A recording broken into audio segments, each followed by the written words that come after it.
Welcome, everyone, to episode 44 of 1 Hour, 1 Decision, 1H1D. I am Chris. And I am Tom.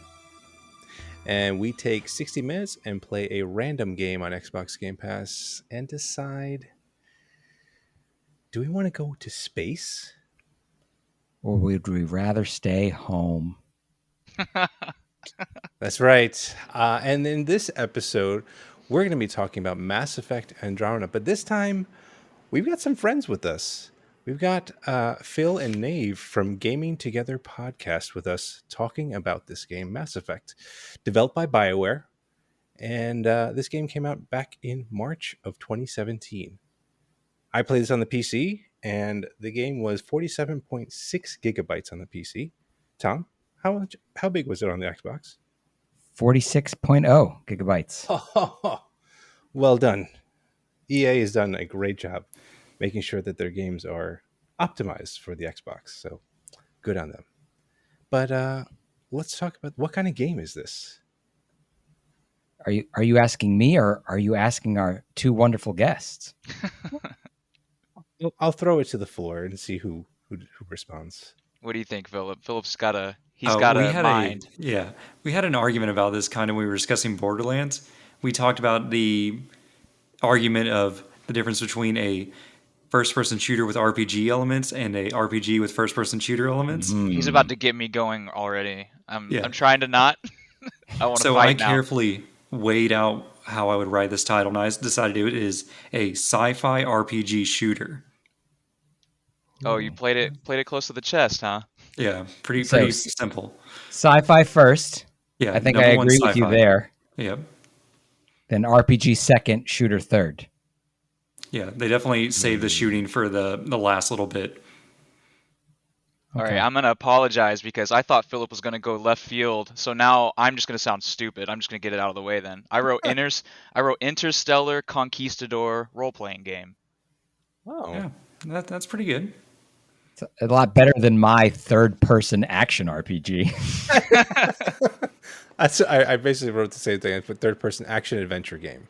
So it's funny because we'll talk about this, but I thought this was more an adventure action game or a shooter than a RPG.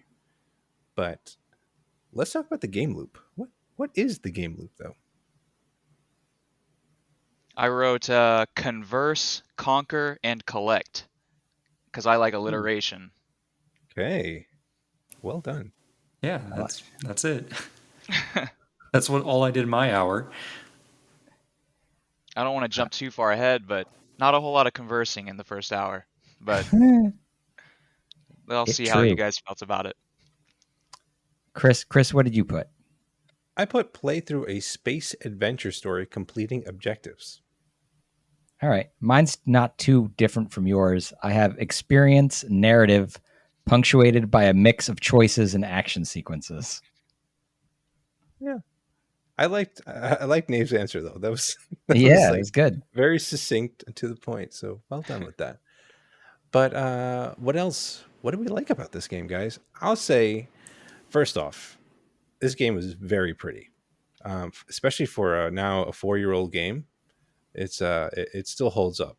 The music was epic, and I definitely felt like almost Hollywood vibes from playing this game. Just like that kind of very. I almost even want to say like a Michael Bay production of some sort. I don't know, but that was not that I think that all Michael Bay movies are good.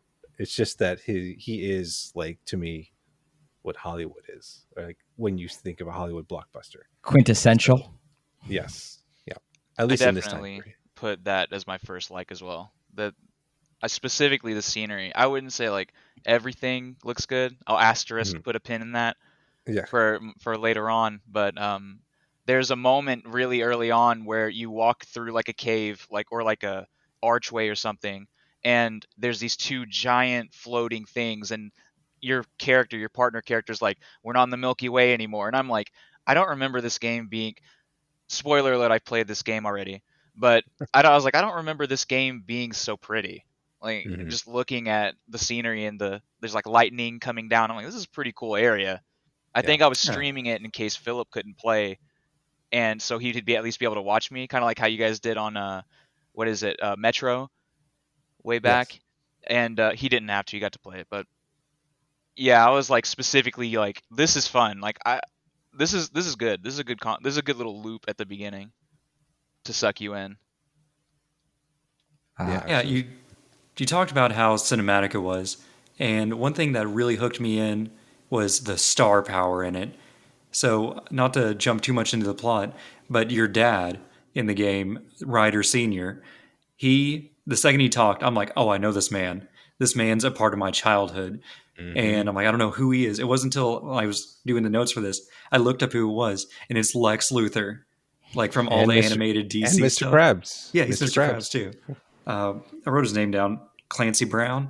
Yep. But I heard his voice, and I'm like, this man, this is worth it. I got to make Dad happy. I got to make Lex Luthor happy.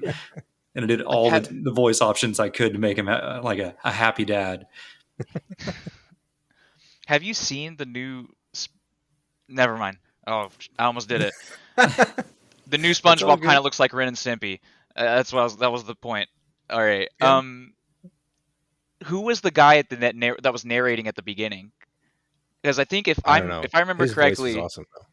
I remember hearing his voice. I was like, this guy's kind of cool. But then I kept listening. I'm like, I think this guy's trying to like impersonate Keith David, one of my favorite voice actors of all time. And I just got angry at him. I got offended.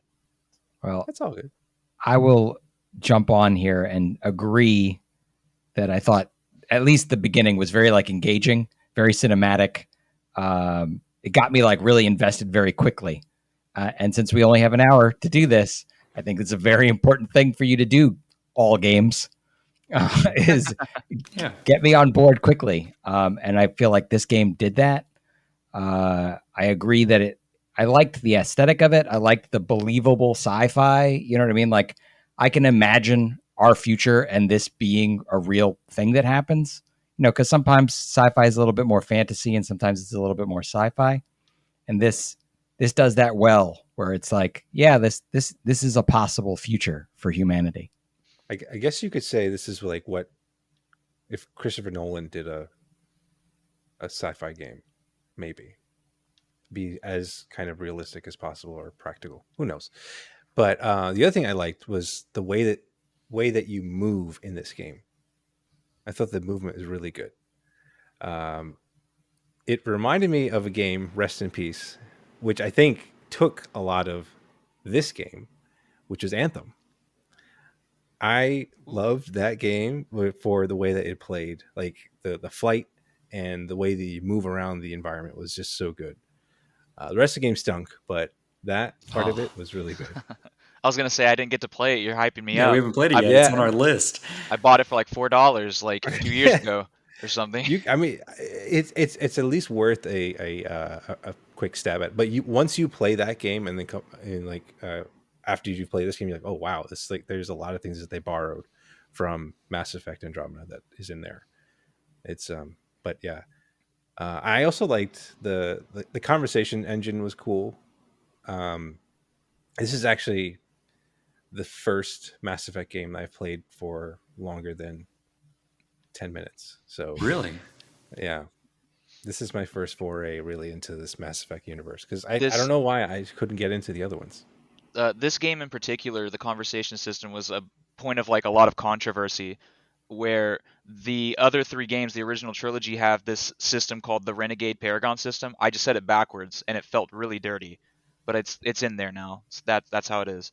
Where it was basically good or evil, dark side, light side kind of thing, where you can visibly see on the wheel what your choices were. So if it was evil, it'd be red. If it was good, it'd be blue. They thought that what they wanted to do was make it kind of like more organic and more like natural, and they got rid of that system, and instead they replaced it with like 6 different types of replies, which there was a tutorial really early, but you probably should have skipped over it since there's literally no talking at the beginning, barely. But there's like little symbols that show you what mood that you're trying to portray, and so a lot of people fought back against this because it kind of like took away this, because whenever you make a tangible decision like that, I want to be evil, you make the evil decision, then you feel like you're purposefully pushing your character forward, rather than you have this, it almost seemed arbitrary at that point, the system, where you didn't know what your character was, how the character was developing, especially since in these games you only get a snippet of what they say, and a lot of the times they'll say something completely different, which usually turns into something hilarious. I got one of those actually, because I definitely said like one character, he's like, "Oh, they killed Terry," and your character then had a choice of saying, "We need to move on," or like, "It's okay to have feelings," or something like that. And I said, "It's okay to have feelings," and my character literally said, "Stay pissed, use it," and I'm like, what? Is he a Sith Lord now? Can we cuss on this podcast? I didn't ask that question. Oh, ideally not, but Okay. I might have, rein it it in. might have slipped in a couple of times. I can't help it Yeah. sometimes. it's fine. I'm trying. No big deal. Anything else you guys want to bring up about what you liked about this game? I did have something that's a hot button issue for Tom, which is the character creation. It has a very deep character creator, which is incredibly dangerous for me. But I liked that all those options were there. Like, I have to look at them. But I also liked that it had the ability to do like a quick start with a default character, where it was like, just pick this character that we've already built for you. And I was like, oh, thank you so much. That's what I did. I immediately just picked that. I was like, no, I'm not going down this rabbit hole. I'm just No, going. I went down the rabbit hole, came back, and picked the default character. Perfect. I was planning on asking you guys if you picked default male or default female, or if you just created a character. I figured that Tom would create a character, but you went default?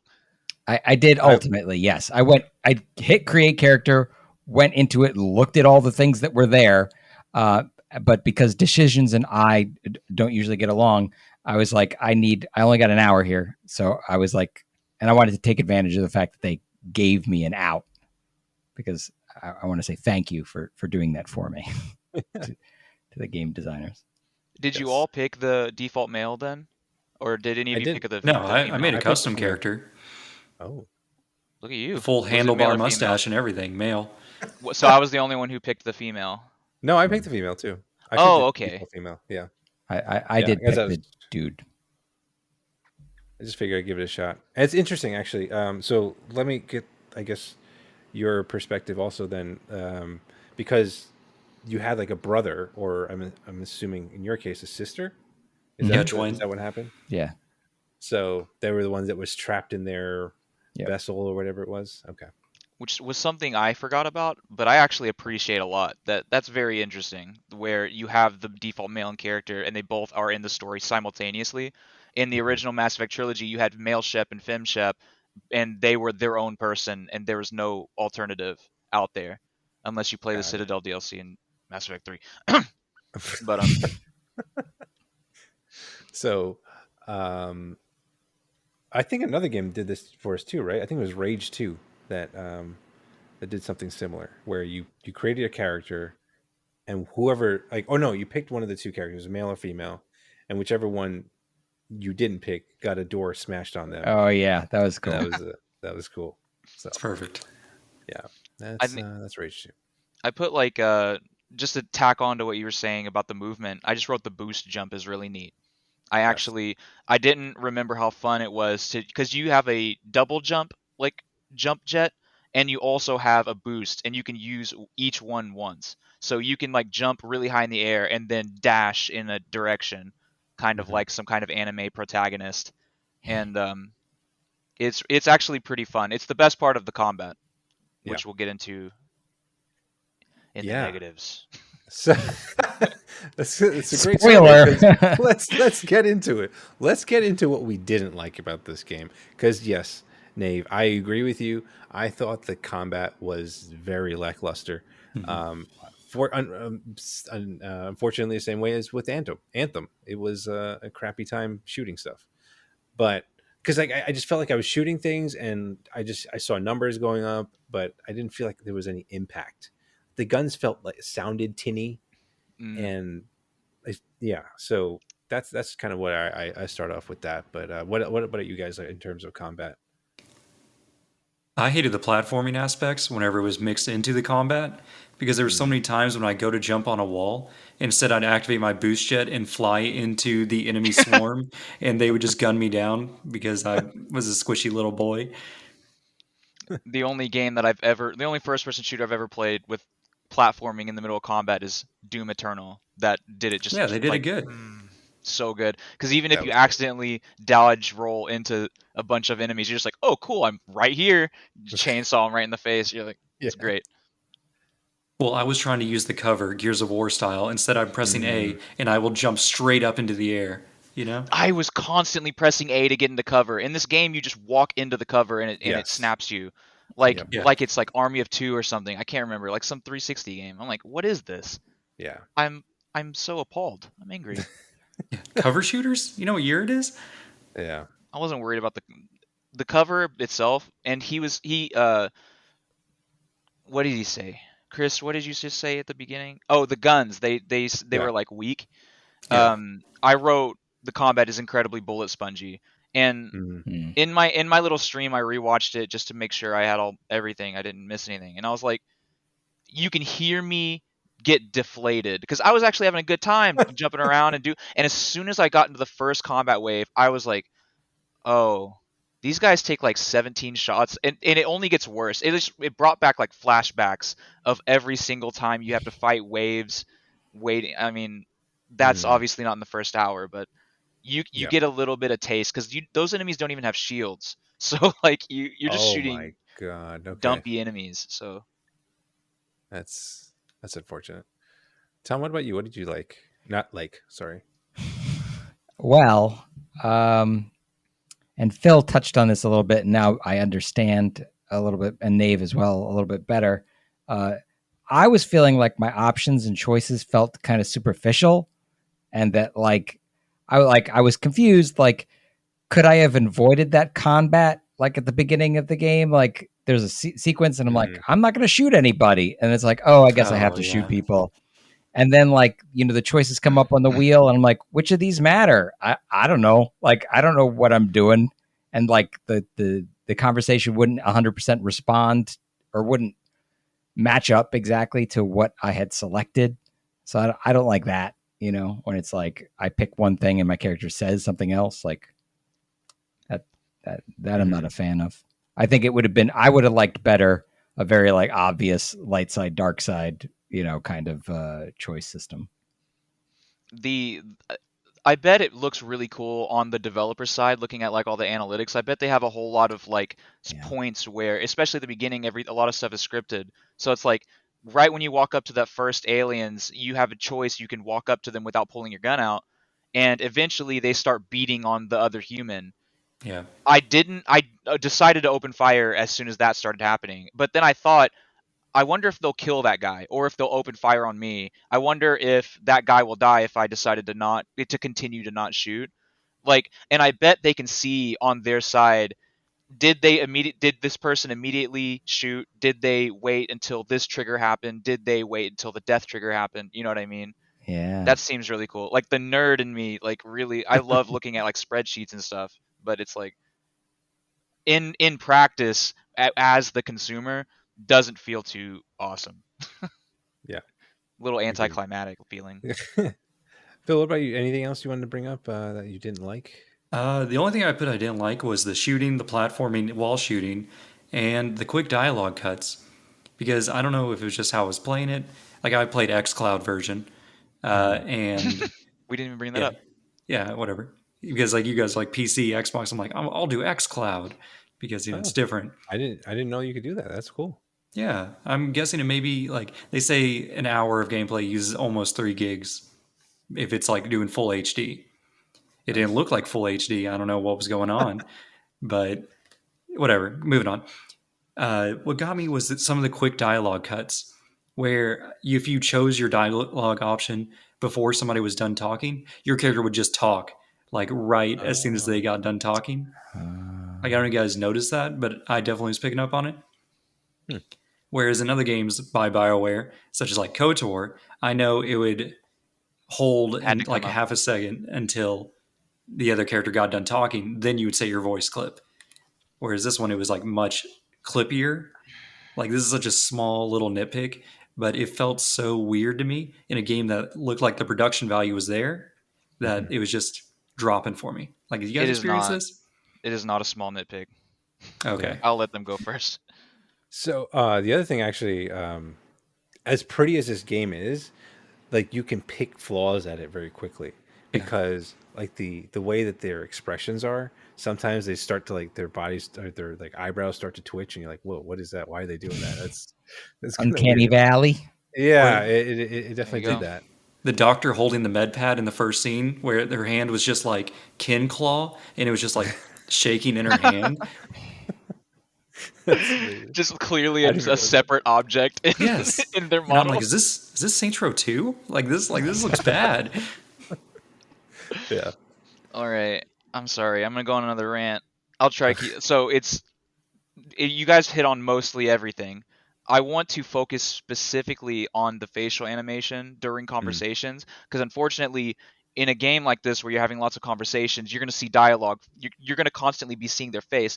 Not only are like the camera angles questionable at times, like sometimes uncomfortably close, but it only exemplifies the uncanny valley feeling that you get where everything around is so realistic and beautiful, and then these faces are so botched from the uh procedural generation that they have, like the technology they're using for their mouths and their eyes and stuff, because they basically taught the skeletal mesh to be like these are the phonemes, like, and so the game interprets the words and what phonemes that their mouth should be doing, and occasionally it gets glitched out and like their cheeks start vibrating and stuff.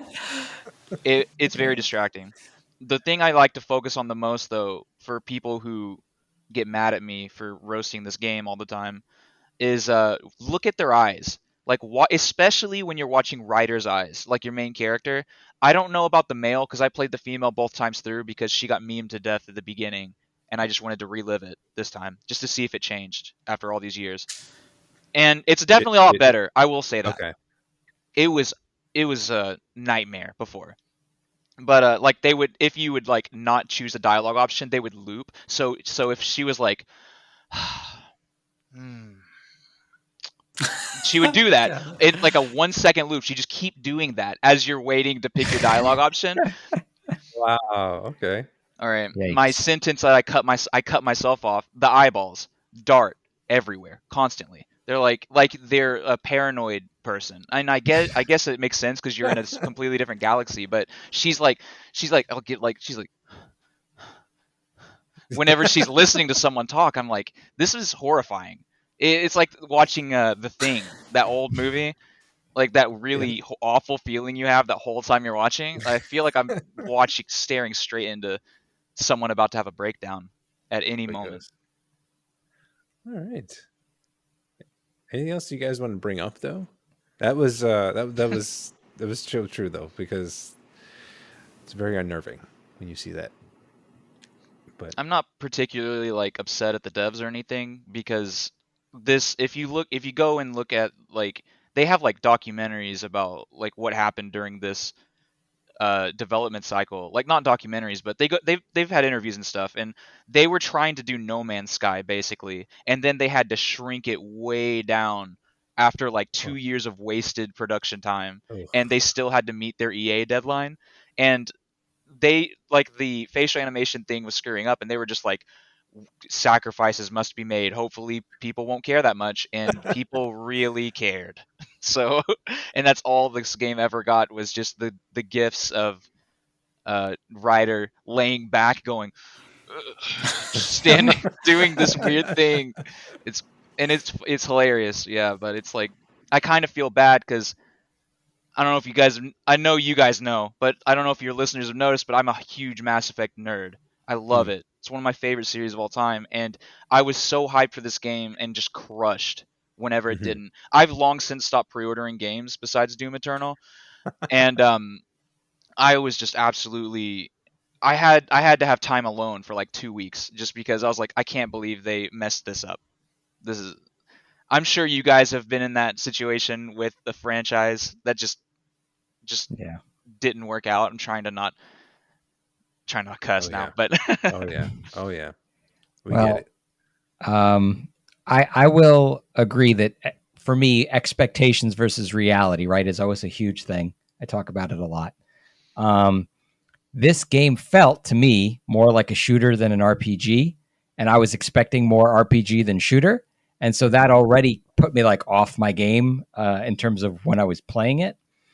That all said, I did think it was pretty easy for me to understand what I was doing and where I needed to go, so I could stay like on task and follow the story and objectives, and it would make sense, more or less. So that allowed me to get pretty immersed in my experience. And immersion is like a huge big deal for me. So if I can forget about the fact that I'm supposed to be playing for an hour, like that's a big pro in my book. Yeah. Chris? I had, like I mentioned before, I had no desire to play the series at all. Like the whole Mass Effect series. So, the one thing I actually also found out was, and correct me if I'm wrong, you guys, but it looks like it takes about 25 hours to beat this game. you can mainline Like, this game for sure. Yeah. yeah. So I was pretty curious, and I was like, okay, well, if that's the case, I might keep going, because I was engaged for that hour. But to be honest, after this conversation, I don't feel like actually picking it up anymore because of the fact that, like, the bullet sponginess of the enemies and the conversations, like how you don't really know what you're actually, how you're going to affect the game later on, because it's like, is there multiple endings in this game?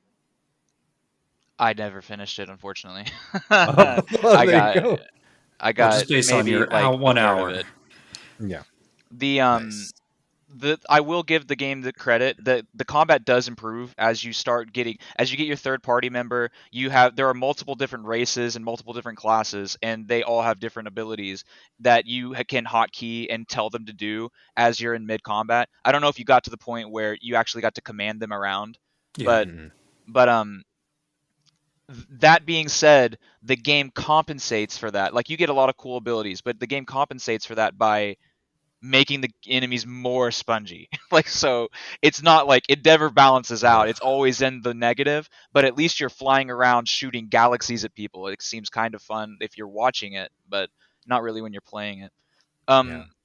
That I did touch on something though. There's only one alien in the whole first hour I played, and I was speed running. Like, I was like, I need to see how far I can get, just so that I know exactly if either one of you decided to speed run too, I would know exactly where you got. And you basically just get to the point where you find the Citadel, not the Citadel, whatever this The game's lightning Citadel tower. is. Yeah, no. I got out off the planet. Like, I finished the Oh, planet. I really? got outside. Oh. Yeah, Wow. I didn't I even was make like that. actually. I wasn't doing dialogue. I was like skipping dialogue and okay. stuff too. So Okay. I was just Hauling. curious. But what I really want to do is get to the lady that says my face is tired, because that sums Oh, up I the was waiting to whole. make that joke. Yeah, she says my face is tired in the first like 2 hours of the game, and she makes this really goofy looking face. It got patched, it's fixed now, but I wanted to get to that point just to see it. There are so many different awesome aliens in the Mass Effect series. The lore is awesome, and there's a whole bunch of different cool like races. I'm like getting confused by myself now. Like, there's a Species whole bunch of different cool races that, like the Krogan and the Turians. Garrus is the best boy. If anyone listening likes Mass Effect, they probably agree. Um, if you did, I mean, the Mass Effect Legendary Edition just came out. Definitely a better place to start. This game is a lot more modern, but it's obviously got huge pitfalls that the original game, it had a lot more time in the oven, a lot more love and care went into it a little bit. That I was forgot where I before was they going. got bought. That was before they got bought by EA too, right? Yeah. I think that was. I think they got bought by EA after Mass Effect 1, or maybe it was during, and they didn't Yeah. affect Mass Effect 1 too much. But Mass Effect 2 was like fully EA, and it's when you get from one is like an RPG for sure, Yeah. to a fault. Like, some of the like the loot is very annoying. Like it's not fun, actually, not fun loot. But Mass Effect 2 is like a hybrid between shooter and RPG. It loses a lot of RPG, kind of like how Dragon Age 2 did with Dragon Age Origins. Dragon Age 2 is basically just Dynasty Warriors with a dialogue system. Okay. But Mass Effect 3 is basically just completely a shooter with stat points. You know what I mean? Yeah. Because of EA. What is gentrifying the word? I don't know what that word actually means. It sounds right. EA-ifying. That's what it is. EA-ifying. If That's I- better. yeah. But Mass Effect 3 is a lot of people's favorite though. Even with the ending controversy, it's not as big of a deal now because they put patches and stuff in there. I don't know where I'm going. I was waiting for someone to stop me, and I never got stopped. So I'm just gonna keep So the snowball Paul, is small now. I guess the main question is: are we going to keep playing this or not? Right. I will say that before this conversation, like I said, I thought I was going to keep playing this game, but after this conversation, I don't know. I don't think I'm gonna. I think I'm gonna like kick this to the curb. Tom, what about you? I enjoyed my time with the game, and I can tell that I would like it, but I'm not sure that I will keep playing it.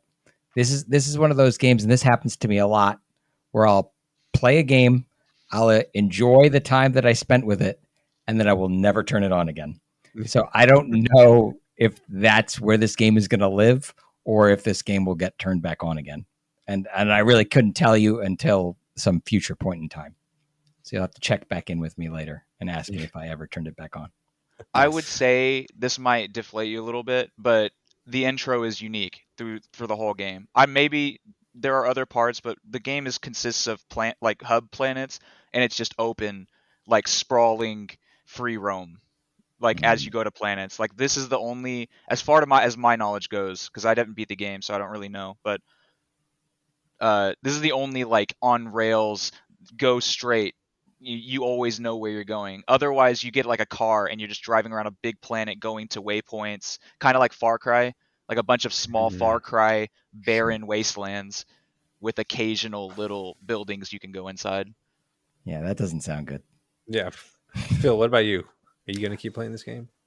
Well, Mass Effect has always had a special place in my heart of me hating the first one when it came out because it was so crunchy. But then I turned around and fell in love with the sci-fi elements in the story. Played all 1 through 3, loved them all. And I always knew I was going back for Andromeda one day. I'll play it. It's on my list. I started up for this and you guys like, oh, just play 1 hour. And I'm like, perfect. I'll get my feet wet. I love these long sprawling RPGs. And I can deal with some jank games. I heard this one's janky. I get in there. I play through. And my heart was broken seeing what they did to my boy. Because like I heard it was bad, but I'm like, come on, man. I play some bad games. like Final Fantasy 15 is like my favorite Final Fantasy, and people talk about how bad that one is. Yeah, But this game is not. This game Exactly. isn't Two Worlds bad. This game is Anthem bad. like, like it's not Well- like, well, this is bad, and I can have fun in this dumb sandbox because it's broken. Or, oh, there's like nothing. It's so hollow. yeah, after that I 1 guess- hour, I'm going to trash it. I'm probably not going to go back. Yeah, I do the feel apple bad didn't fall 'cause- far from the tree. I'm sorry, what was that? I said the apple didn't fall far from the tree with Anthem. So Yeah, go. unfortunately. I feel bad because there's a lot of staunch Andromeda defenders out there in the wild that I run into quite often. But yeah, I wish I could. Usually it's people who played Anthem. Did I say Anthem or Andromeda? I might have Anthem. done that You a said couple Anthem. times. you said Anthem. Probably Anthem people too. Probably 7 or 8 of those guys. But Andromeda has a pretty staunch little support group, and they really like this game. And I'm not saying the game is horrible. I'm just saying that from a prequels fan, not a fan of Jar Jar Binks. You know what I mean? Sure. Okay. Anyway, Cool. So that is our thoughts on Mass Effect Andromeda. Let us know what you guys think about this. Are we completely wrong in trashing this game, or, are we right? And with the several thousand other people that have made memes and stuff like that about this game. But guys, thank you so much for joining us on this very special podcast. And how can our listeners reach out and find you guys? Oh, thanks for having us. Your that. easiest way to reach us is at Nave's Twitter. What is it? Do the thing. It's at. This is why I wanted to do it, because you weren't gonna know the at. It's we are the Gaming Together, a cooperative podcast. I just did a cardinal sin and said the beginning, but the Twitter handle is at Game Together Pod.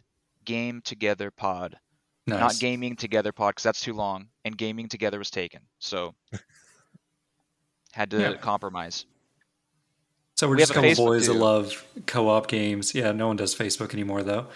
So Not if after you it like died. co-op games, check us out. If you don't like co-op games, that's okay. Just keep listening to this show.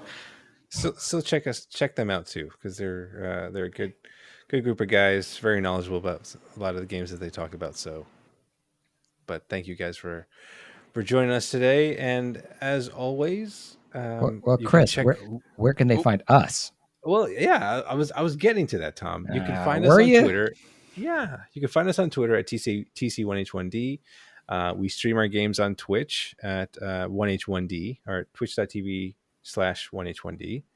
And we're on YouTube now. So this episode is going to be on YouTube. So you can like, subscribe, comment down below, and hit that notification bell, guys. So, let us know if you don't or do like Mass Effect. But we got to find out what we're playing next, don't we, Tom? Oh yeah, there's that part of our show that's critical to the next episode of the show. I was always curious how this happened. I'm going to get to see this from this side now. I'm in the booth looking this way. Yeah. Because on the YouTube video, it does the. I don't know where it's at. Wherever it's at. Well, we're not sharing our screen, so you can. It just happens. imagine. It happens on Chris's side, and that's why there's always this delay where Chris reacts and then I react. Perfect. But let's find out what we're playing next. Here we go. Oh man. What is it? Farming Simulator 19. I think that was Okay. co-op. Is it really? Most of the farming simulators were. Can we mow the lawn together, Chris? We could till our crops together. Yes. Farming Simulator 19. That is our next game that we're going to be trying out, because we both have not played this. No. So we're both going to try it. It is playable on the Xbox One, so I'm good there. So there you go. We are playing Farming Simulator. And thank you so much again, everyone, for listening. And I forgot this, of course. We are part of the QTB network, and they've got their great sets of podcasts as well. So don't forget to check them out. And but yeah, thank you so much, everyone, for listening or watching. And we will talk to you on the next one. Thanks, everybody. Bye-bye.